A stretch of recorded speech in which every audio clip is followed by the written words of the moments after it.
Hello दोस्तों, welcome back to Sunday series. आप में से कई लोग जॉब में बहुत मेहनत करते हैं, 9 से 5 दिन भर हार्ड वर्क करते हैं, फिर भी आपके पास सेविंग के लिए शायद ही कुछ पैसे बचते होंगे। दूसरी तरफ कुछ ऐसे भी लोग होते हैं जो बहुत ज्यादा पैसा खर्च करने के बाद भी उनका पैसा कम नहीं होता, उल्टा बढ़ता ही जाता है। और यह सब वे नई नई जगह वेकेशन पर जाकर भी करते रहते हैं। अब आप शायद सोच रहे होंगे कि इतने पैसे खर्च करने के बाद भी पैसे कम क्यों नहीं हुए।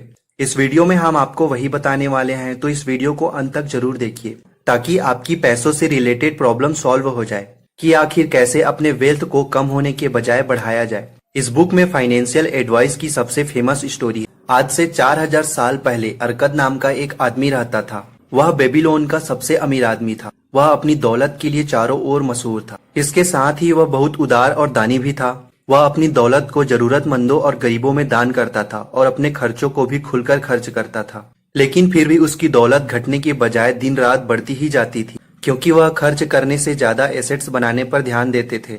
वहीं एक और बंसीर नाम का आदमी था जो अपनी सिचुएशन के बारे में सोच रहा था। तभी उसका दोस्त कोब्बी उसके पास आया, जिसे बंसीर से कुछ पैसे उधार चाहिए थे। बंसीर और कोब्बी की सालों से दोस्ती थी, लेकिन उस टाइम बंसीर के पास कोब्बी को देने के लिए पैसे नहीं थे, तो उसने कोब्बी को मना कर दिया क्योंकि वो खुद पैसों की तंगी से गुजर रहा था। कोब्बी ये सुनकर काफी दुखी हुआ और दोनों पैसे की प्रॉब्लम पर डिस्कस करने लगे। दोनों को रियलाइज हुआ कि शायद आगे चलकर उनके बेटे भी जिंदगी भर गरीब ही रहेंगे, क्योंकि वे भी उन्हीं के नक्शे कदम पर चल रहे थे। तभी उन्हें अपने दोस्त अरकद की याद आई, जो बेबीलोन का सबसे अमीर आदमी था। कोब्बी और बंसीर दोनों अरकद से मिलने आए। उन्होंने कहा, अरकद, तुम बेबीलोन के सबसे अमीर इंसान हो गए हो। तुम अच्छे कपड़े पहनते हो, सबसे अच्छा खाना खाते हो और एक आलीशान बंगले में रहते हो। लेकिन एक समय हम बराबर थे। हमने एक साथ पढ़ाई की, हम एक साथ ही खेलते थे। तुमने हमसे ज्यादा मेहनत भी नहीं की। फिर भी ऐसा क्यों कि समय ने तुम्हें सारी चीजें दे डाली और हमें अनदेखा कर दिया। तब अरकद ने कहा, जवानी से अब तक के सालों में तुम दाल रोटी के अलावा कुछ और नहीं कमा सके, क्योंकि तुमने उन नियमों को नहीं सीखा और जाना जिनसे संपत्ति बनती है। तो उनके दोस्तों ने कहा, क्या तुम हमें भी उन नियमों के बारे में बता सकते हो, क्योंकि हर कोई जानता है कि पैसा ही सब कुछ नहीं होता और कुछ चीजें पैसे से भी खरीदी नहीं जा सकती। पर यह बात भी सच है कि इस दुनिया में पैसा ही सक्सेस का दूसरा नाम माना जाता है। साथ ही अच्छा खासा पैसा होने से इंसान अपने लिए हर तरह की खुशी और इंजॉयमेंट खरीद सकता है। तब अरकद ने अपने दोस्तों को अमीर बनने और संपत्ति बनाने के उन 7 रूल्स के बारे में बताया जो उन्होंने सीखे थे और जिसकी बदौलत वो बेबीलोन के सबसे अमीर आदमी बने। जिसमें सबसे पहला नियम है, start keeping your purse full. जब बंसीर और कोब्बी अरकद से मिले तो उन्होंने उससे पूछा कि तुमने इतनी वेल्थ कैसे बनाई। इस सवाल के जवाब में अरकद ने बताया कि एक बार वह बहुत अमीर आदमी से मिला जिसका नाम अल्गमिस था। अल्गमिस ने उसे लॉ ऑफ मेकिंग कैपिटल के बारे में बताया, जो उसने खुद अपनी लाइफ में अप्लाई किए थे। अरकद ने भी वही रूल्स फॉलो किए और उसी रूल्स को अपनाकर वह बेबीलोन का सबसे अमीर आदमी बना। पैसे के बारे में अरकद ने जो सीखा था वो बंसीर और कोब्बी को भी बताया कि अपनी अर्निंग का 10% अलग रख दे और जो 90% बचता है उसमें अपने खर्चे पूरे करने की कोशिश करे। और अगर आप इस बचे हुए 90% से भी कुछ बचा सके तो और भी बढ़िया है। आपको सबसे पहले ये सीखना है कि आपका पर्स हमेशा भरा हुआ कैसे रहे। इसके लिए आपको बस एक सिंपल रूल फॉलो करना है, जैसे कि अगर आप अपने पर्स में 10 कॉइन्स डालते हैं तो उसमें से सिर्फ 9 कॉइन खर्च करें और बाकी बचा हुआ 1 कॉइन सेव कर ले। इसी तरह खूब सारा पैसा जमा करना है तो 2 मोस्ट ऐसे इंपॉर्टेंट तरीके हैं जो आपको अप्लाई करने होंगे। पहला तो है टाइम और दूसरा फाइनेंशियल नॉलेज, जो हमें नए नए बुक्स पढ़ने से मिलती है, जिसकी समरी हम हर संडे आपके लिए लाते रहते हैं। तो टाइम सबके पास होता है, लेकिन कुछ लोग और भी गरीब बनने के लिए इस टाइम का यूज करते हैं। वे खुद को इतनी सारी एक्टिविटीज में उलझा लेते हैं कि फाइनेंशियल नॉलेज के लिए उनके पास टाइम ही नहीं बचता। जब आप खुद को इतनी सारी एक्टिविटीज में बिजी रखते हैं तो आपका टाइम तो पास हो जाता है, लेकिन टाइम पास करने से दौलत इकट्ठी नहीं होगी। इसलिए टाइम पास करने की बजाय फाइनेंशियल नॉलेज बढ़ाने पर ध्यान देना चाहिए और हमेशा कुछ नया सीखते रहना चाहिए जो आपकी संपत्ति को बनाए रखने में आपकी मदद करता है। इसलिए अपनी अर्निंग का 10% खुद को पे करना चाहिए। लाइफ में असली चेंज तो तब आता है जब आप सबसे पहले खुद को पे करते हैं। अगर आप ये कर सके तो बाकी के पैसे से आप पूरा महीना निकालना सीख लेंगे और बदले में आपकी सेविंग धीरे धीरे बढ़ती जाएगी। अरकद अपने दोस्तों को बताते हैं कि अपने पर्स को भरा रखने के लिए अपनी संपत्ति को बढ़ाने और अपनी इनकम का 10वां हिस्सा बचाने की जरूरत है। इससे हमारा पर्स जल्दी ही भर जाएगा। आगे अरकद ने बताया कि मैंने भी इसी तरह से शुरुआत की थी और अपनी इनकम में से हर रोज मैं अपना 10वां हिस्सा बचाता था। लेकिन सिर्फ सेविंग करने से हम अमीर नहीं बन सकते। हमें इन सेव किए हुए पैसे को काम पर लगाना होगा, जिससे हमें हर महीने इंटरेस्ट मिलता रहे। इसलिए एक बेटर फ्यूचर के लिए अपनी टोटल अर्निंग का कम से कम 10% किसी इन्वेस्ट फंड में इन्वेस्ट करें। दूसरा नियम है कंट्रोल यूर एक्सपेंस। अरकद ने एसेट्स बनाने के अपने दूसरे रूल्स में बताया कि हमें अपने खर्चों पर कंट्रोल रखना चाहिए। हमारे डेली लाइफ में ऐसे बहुत से खर्चे हैं, जिनमें से कुछ खर्चे ऐसे भी हैं जो जरूरी नहीं है। हमें उन खर्चों को पहचानना है और उन्हें रोकना है। आपको हमेशा खर्च किए गए पैसों की 100% खुशी मिलनी चाहिए। अरकद बताते हैं कि अपने सभी खर्चों की एक लिस्ट बनाएं और आपको अपने इन खर्चों को 90% इनकम में ही खर्च करना है। ज्यादातर ये माना जाता है कि जैसी इनकम होती है लोग वैसा ही खर्च करते हैं, लेकिन आपको ऐसा नहीं करना है। अगर आपकी इनकम बढ़ भी जाए तो भी आपको अपने खर्चे कम करने होंगे। यानी आपके पास चाहे जितना भी पैसा हो, आपको कम पैसों में गुजारा करना सीखना होगा और बाकी बचे हुए पैसे को इन्वेस्ट या एसेट्स बनाने में लगाएं, जिससे रेंटल इनकम या इंटरेस्ट आती रहे। इसलिए जो 90% आपके पास बचता है उसमें गुजारा करे और हो सके तो उसमें भी कुछ सेविंग करे। तीसरा नियम है इंक्रीज यूर वेल्थ। अरकद ने अपने तीसरे नियम में बताया कि पैसे बचाना और खर्चों पर कंट्रोल रखना अमीर बनने का एक शुरुआती स्टेप है। आपके पर्स में पड़े हुए सिक्के आपको अमीर नहीं बनाएंगे। बेशक ये कुछ लोगों को खुशी दे सकते हैं, लेकिन आपकी संपत्ति को नहीं बढ़ा सकते हैं। आपकी एसेट्स तभी बढ़ेगी जब आप अपने पर्स में पड़े हुए सिक्के को काम पर लगाते हो। यानी आपको अपने पैसे को कहीं अच्छी जगह इन्वेस्ट करना होगा, जहां से आपको ब्याज इनकम आती रहे। अगर आप इन पैसे को इन्वेस्ट करते हैं तो हर समय यह आपके लिए दौलत बनाते रहेंगे। इसलिए आपके पास जो भी कैपिटल है उसे ऐसे प्रोजेक्ट में इन्वेस्ट करें जिसका कंपाउंड इंटरेस्ट मिलता रहे। चौथा नियम है save your money from loss. अमीर बनने के अपने चौथे रूल में अरकद बताते हैं कि सबसे पहले अपने सेव किए हुए पैसे को सुरक्षित रखें। जल्दी अमीर बनने के चक्कर में अपने पैसे को ऐसी जगह इन्वेस्ट ना करें जहां कैपिटल भी डूबने का खतरा हो, क्योंकि दुनिया के सबसे ग्रेट इन्वेस्टर वॉरेन बफेट भी यही कहते हैं कि इन्वेस्ट का पहला नियम है कि अपने पैसे मत गंवाओ और दूसरा नियम पहले नियम को मत भूलो। इसलिए इन्वेस्ट करने से पहले जांच पड़ताल करें और ज्यादा कमाई के लालच में न पड़कर ऐसी जगह इन्वेस्ट करें जहां आपका पैसा सुरक्षित रहे, साथ ही हमें उससे एक्स्ट्रा इनकम मिलती रहे। आपको उन्हीं जगहों पर इन्वेस्ट करना है जिनकी आपको अच्छी खासी नॉलेज हो, या फिर इस मामले में उन लोगों की हेल्प ले जिन्हें इन्वेस्टमेंट का बढ़िया एक्सपीरियंस हो। और रातों रात करोड़पति बनने के सपने ना देखें, वरना हो सकता है कि आप अपनी पूरी लाइफ सेविंग ही खो बैठे।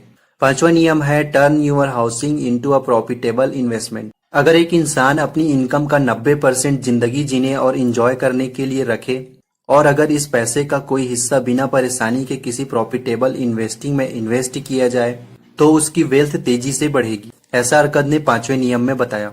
अरकद ने बताया कि इंसान को अपने घर का मालिक बनना चाहिए।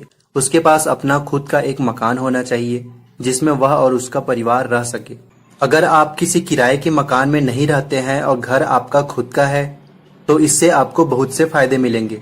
आपको किराए के रूप में होने वाला खर्च बच जाता है, जिसे आप प्रॉफिट प्लान में इन्वेस्ट कर सकते हैं। साथ ही एक से ज्यादा मकान कम कीमत पर लेने की कोशिश करें और अपनी उस प्रॉपर्टी को अपने लिए प्रॉफिटेबल इन्वेस्टमेंट बनाएं। जैसे अगर आपके पास एक्स्ट्रा मकान या जमीन है तो उसे रेंट पर लगा दे, जिससे हर मंथ आपकी एक्स्ट्रा इनकम हो जाएगी और फिर उस पैसे को आप री इन्वेस्ट करें, जिससे आपको और ज्यादा रेंटल इनकम मिलेगी। या फिर किसी अच्छे शेयर कंपनी में इन्वेस्ट करें जिससे पावर ऑफ कंपाउंडिंग काम करके आपके लिए और ज्यादा पैसा बनाए। छठा नियम है डिटरमाइन फ्यूचर इनकम। अरकद ने अपने इस नियम में बताया कि हर इंसान का जीवन बचपन से बुढ़ापे तक बढ़ता है। यह जीवन का रास्ता है और इसलिए हर इंसान को आने वाले दिनों के लिए इनकम सुनिश्चित कर लेनी चाहिए जब आप जवान ना रहे। इसलिए यह नियम आपकी तब मदद करेगा जब आप कमाने के लायक नहीं रहते हैं। इसलिए आपको एक फिक्स अमाउंट डिसाइड करना है जो आपको फाइनेंशियल फ्रीडम जल्दी पाने में मदद करेगा। एक इंसान को अपने फ्यूचर गोल को पाने के लिए घर और जमीन खरीदने में इन्वेस्ट करना चाहिए, क्योंकि रियल एस्टेट में इन्वेस्ट करना 200 सालों से फायदे का सौदा माना जाता है और इस इन्वेस्ट को फ्यूचर को ध्यान में रखकर ही करें, जिससे आगे चलकर और भी ज्यादा प्रॉफिट मिले। इसके अलावा आप किसी दूसरे सोर्स में भी इन्वेस्ट कर सकते हैं जहां से फ्यूचर में अच्छी इनकम आने के चांस हो। सातवां नियम है इंक्रीज यूर अर्निंग नॉलेज।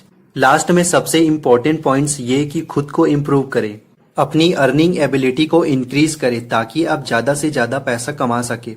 जितना ज्यादा कैपेबल आप होंगे उतनी ही ज्यादा अपॉर्चुनिटीज आपको मिलती रहेगी और आपकी इनकम भी बढ़ती रहेगी। एसेट्स बनाने के आखिरी नियम में अर्कत बताते हैं कि जितना ज्यादा हम सीखते हैं हम उतना ज्यादा कमाते हैं, इसलिए हमें पैसे कमाने से ज्यादा फाइनेंशियल नॉलेज जैसी स्किल्स को बढ़ाना चाहिए और पैसे कमाने के एक से ज्यादा तरीके ढूंढने चाहिए जिससे आपकी इनकम इंक्रीज हो।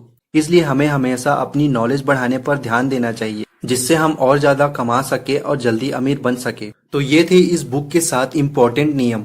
इसके बाद आगे अर्कत ने बताया कि जब उसका बेटा बड़ा हुआ तो अर्कत उसे अपनी सारी दौलत सौंपना चाहते थे जिससे वह आराम से रिटायर हो सके। लेकिन अर्कत अपने बेटे को ऐसे ही अपनी दौलत नहीं देना चाहते थे क्योंकि अर्कत के बेटे नोमासेर में उन दौलत को संभालने लायक ज्ञान नहीं था। इसलिए अर्कत अगली सुबह चाय पीते टाइम नोमासेर से कहते हैं कि तुम मेरी सारी दौलत संभालो और इसे अपने लिए और बढ़ाओ, लेकिन तुम्हें यह साबित करना होगा कि तुम इस दौलत को बढ़ा सकते हो, तब तुम्हें मेरी सारी दौलत मिलेगी। लेकिन अगर तुम ऐसा नहीं कर पाए तो मैं इन सारी दौलत को गरीबों में दान कर दूंगा और फिर तुम्हें अपना रास्ता खुद बनाना होगा। तो प्रूव करने के लिए तुम्हें इस शहर से 10 साल के लिए बाहर जाकर रहना होगा। यह रहे कुछ सोने के सिक्के जो तुम्हारे दौलत बनाने में काम आएगा, और यह दूसरी चीज लेटर जिसमें अमीर बनने के कुछ इम्पोर्टेंट नियम है। अगर तुम इन नियम को सही से यूज करते हो तो तुम अपनी पूरी लाइफ आराम से इंजॉय कर सकते हो और तुम्हें पैसों की चिंता करने की भी जरूरत नहीं होगी। फिर अर्कत का बेटा उन दोनों चीजों को लेकर निकलता है और साथ में एक गुलाम उसकी देखभाल के लिए साथ जाता है। और फिर 10 साल बाद नोमासेर घर आता है। अर्कत अपने बेटे को देखकर बहुत खुश होते हैं और खुशी से रिश्तेदारों के साथ खाना खाते हैं। तब अर्कत अपने बेटे नोमासेर से पूछते हैं कि बताओ तुमने इन 10 सालों में क्या किया। तब नोमासेर अपने पिता को धन्यवाद देते हैं कि उन्होंने उसे दौलत बनाने लायक बनाया। फिर नोमासेर कहता है कि मैं एक निनेवा नाम के शहर में गया जहां मुझे लगा कि वहां पैसे कमाने के लिए बहुत कुछ होगा। तो शहर में जाते ही मुझे 2 लोग मिले जो बताते हैं कि यहाँ घोड़ा रेस होता है, तो अगर तुम उस रेस में जीत गए तो तुम्हें बहुत पैसे मिलेंगे। फिर दूसरा वाला बोलता है कि मेरे पास एक स्ट्रॉन्ग घोड़ा है जो बहुत तेज दौड़ता है, लेकिन मेरे पास पैसे नहीं है, वरना मैं उस रेस में जरूर जीत जाता। तब नोमासेर कहता है कि पैसे मैं तुम्हें दूंगा, तुम अपने घोड़े को रेस में लाओ, फिर हम आधा आधा प्रॉफिट लेंगे। अगले दिन रेस होती है तो उस आदमी का घोड़ा हार जाता है और अर्कत को बहुत से सोने के सिक्के गंवाने पड़ते हैं। फिर कुछ दिन बाद पता चलता है कि वह दोनों उस रेस वाले के पार्टनर होते हैं जो शहर में आए नए लोगों को बातों में फंसाकर उनसे पैसे लेते हैं। इसके बाद नोमासेर ने कहा कि अब मुझे लगा कि मैं अब और पैसे नहीं गंवाऊंगा, लेकिन यह तो अभी शुरुआत थी। इसके कुछ दिन बाद मैं दूसरे आदमी से मिला जो दिखने में अमीर फैमिली का लग रहा था। तो उसने बताया कि पास में एक व्यापारी गुजर गया है जिसके पास बहुत सारे कपड़े और सामान थे जिसका वह व्यापार करता था। तो उस व्यापारी की बीवी उन सारे कपड़ों को सस्ते दामों में बेच रही है, लेकिन कोई उसे खरीद नहीं रहा क्योंकि लोगों के पास इतने ज्यादा पैसे नहीं है कि वे उन सारे कपड़ों को एक साथ खरीद सके।